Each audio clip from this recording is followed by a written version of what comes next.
அண்மைச் செய்தி. எண்ணூர் கோரமண்டல் உரத் தொழிற்சாலையில் அமோனியா வாயு கசிவால் அண்மையில் அந்த ஆலை இயங்க தற்காலிக தடை விதிக்கப்பட்டது. இந்த நிலையில் மீண்டும் இயங்குவதாக வெளியான தகவலுக்கு கோரமண்டல் ஆலை நிர்வாகம் மறுப்பு தெரிவித்திருக்கிறது. தமிழக அரசு தற்காலிகமாக தடை விதித்த நிலையில் மீண்டும் இயங்குவதாக வெளியான தகவலுக்கு கோரமண்டல் ஆலை நிர்வாகம் மறுப்பு தெரிவித்திருக்கிறது. கோரமண்டல் உரத் தொழிற்சாலை இன்னும் இயங்க தொடங்கவில்லை என தொழிற்சாலை நிர்வாகமானது தெரிவித்திருக்கிறது. விவரங்களை தருவதற்காக நம்முடைய செய்தியாளர் வினிஷ் சரவணன் இணைப்பில் உள்ளார். அவருடன் பேசலாம். வினிஷ், வணக்கம். விவரங்களை பதிவு பண்ணலாம். அமோனியா வாயு கசிவு விவகாரத்தில் கோரமண்டல் உர தொழிற்சாலை இன்னும் இயங்க தொடங்கவில்லை என தொழிற்சாலை நிர்வாகம் தரப்பிலே தற்பொழுது அதிகாரப்பூர்வமாக அறிக்கை வெளியிட்டிருக்கிறார்கள். நேற்று ஊடகங்களில் இந்த கோரமண்டல் தொழிற்சாலை மீண்டும் திறக்கப்பட்டுள்ளதாக வெளியான செய்திக்கு மறுப்பு தெரிவித்துள்ள கோரமண்டல் நிர்வாகம் தமிழ்நாடு மாசு கட்டுப்பாட்டு வாரியத்தின் நெறிமுறைகளை பின்பற்றி வருகிறது.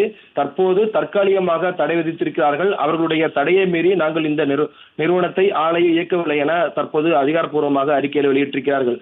சென்னை எண்ணூர் கடற்பரப்பில் இருந்து கோரமண்டல் தனியார் உர ஆலைக்கு செல்லக்கூடிய 26ஆம் தேதி நள்ளிரவில் அமோனியா வாயு கசிவு ஏற்பட்டிருந்தது. இதனால் ஆலைக்கு அருகாமல் இருக்கக்கூடிய சின்ன குப்பம், பெரிய குப்பம், நேதாஜி நகர், பர்மா நகர் உட்பட 8 கிராமங்களில் வசித்து வந்த பொதுமக்களுக்கு மூச்சு திணறல், வாந்தி மயக்கம் உட்பட உடல்நல பாதிப்புகள் ஏற்பட்டிருந்தனர்.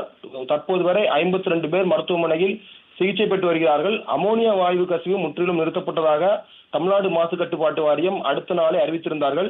வாயு கசிவு குறித்து ஆய்வு செய்ய குழுவும் அமைக்கப்பட்டிருந்தது. இந்த குழு ஆய்வு செய்த பின்னர் 3 நாட்களில் அறிக்கை தாக்கல் செய்ய வேண்டும் எனவும் தெரிவிக்கப்பட்டிருந்தது. இதனைத் தொடர்ந்து கோரமண்டல் நிறுவனத்தில் ஆய்வு செய்வதற்கொண்ட 7 பேர் கொண்ட குழுவினர் அந்த நிறுவனம் தற்காலிகமாக செயல்பட தடை விதித்து நோட்டீஸும் ஒட்டியிருந்தார்கள். ஆனால் நேற்றைய தினம் அந்த ஆலை மீண்டும் திறக்கப்பட்டு செயல்பட தொடங்கியதாகவும் சமூக வலைதளங்களிலும் செய்தி வெளியான நிலையில் தற்பொழுது அந்த அறிவிப்புக்கு கோரமண்டல் நிர்வாகம் மறுப்பு தெரிவித்திருக்கிறார்கள். தமிழ்நாடு மாசு கட்டுப்பாட்டு வாரியம் தங்களுடைய நிறுவனம் செயல்பட தடை விதிக்கப்பட்டுள்ளதாகவும் கோரமண்டல் நிர்வாகம் தெரிவித்திருந்தது. அவர்களுடைய தடையை மீறி நாங்கள் ஆலையை செயல்பட தொடங்கவில்லை, கோரமண்டல் உர தொழிற்சாலை இன்னும் இயங்க தொடங்கவில்லை எனவும் தொழிற்சாலை நிர்வாகம் தரப்பிலே தெரிவித்திருக்கிறார்கள். இந்த ஆய்வு கொண்ட 7 பேர் கொண்ட குழுவினர் அந்த நிறுவனம் தற்காலிகமாக செயல்பட தடை விதித்து நோட்டீஸ் ஒட்டியிருந்தார்கள். ஆலையின் ஆய்வுக்கு பின்னர் ஏற்பட்ட இந்த அறிக்கையின் அடிப்படையில் தான் தங்களுடைய நிறுவனத்தை தமிழ்நாடு அரசு உத்தரவின் அடிப்படையில் மீண்டும் திறக்க வேண்டாம் என்பது போன்ற அதிகாரப்பூர்வ அறிவிப்பை நாங்கள் வெளியிடுவோம். தற்போது வரை ஆலை முழுமையாக செயல்படவில்லை, உற்பத்தியை நிறுத்திதான் வைத்திருக்கிறோம் என்று தற்பொழுது இந்த கோரமண்டல் உர தொழிற்சாலை அதிகாரப்பூர்வமாக அறிக்கை வெளியிட்டிருக்கிறார்கள்.